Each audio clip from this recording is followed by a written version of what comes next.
তো লঞ্চ যাচ্ছে এই মুহূর্তে পাঙ্গাসের লঞ্চ ঘাটের দিকে। তো এই মুহূর্তে আমরা এই যে এই পাশটাতে খুব সুন্দর লাগতেছে, যেটা মানে এটা হলো বাংলা বাজার এরিয়া। তো লঞ্চ এখন বাংলা বাজার অতিক্রম করতেছে।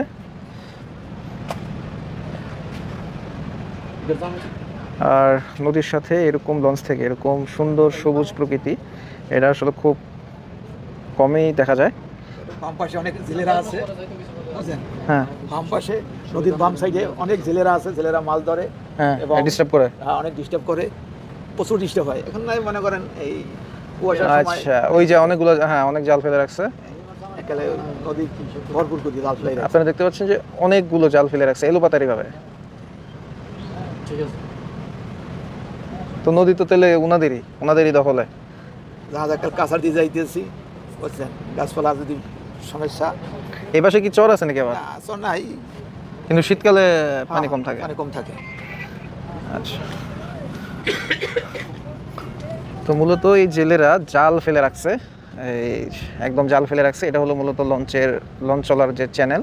তো লঞ্চ চলার চ্যানেলে জেলেরা এভাবে জাল ফেলে রাখছে, যার কারণে লঞ্চ একদম নদীর পাশ দিয়ে যাচ্ছে।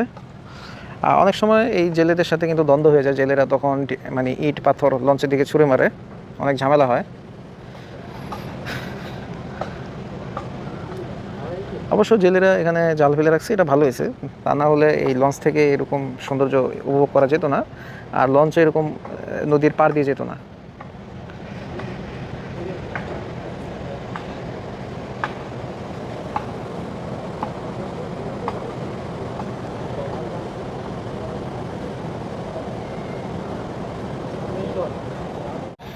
তো বিকাল 5:40 বাজতেছে, লঞ্চ চলে আসলো কাশিম মিয়ার বাজার অর্থাৎ পাঙ্গাসিয়া লঞ্চ ঘাটে।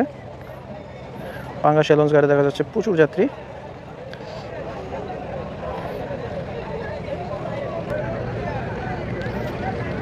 তো আপনাদেরকে পাঙ্গাসিয়ার আশেপাশে একটু ড্রোন ফুটেজ দেখানোর চেষ্টা করব। আর পাঙ্গাসিয়ার আশেপাশে নদী এবং নেচার সবই সুন্দর লাগতেছে খুব। তো আপনারা ড্রোন ভিউতে দেখতে পাচ্ছেন কাশিম মিয়ার বাজার লঞ্চ ঘাটের আশপাশের চিত্র।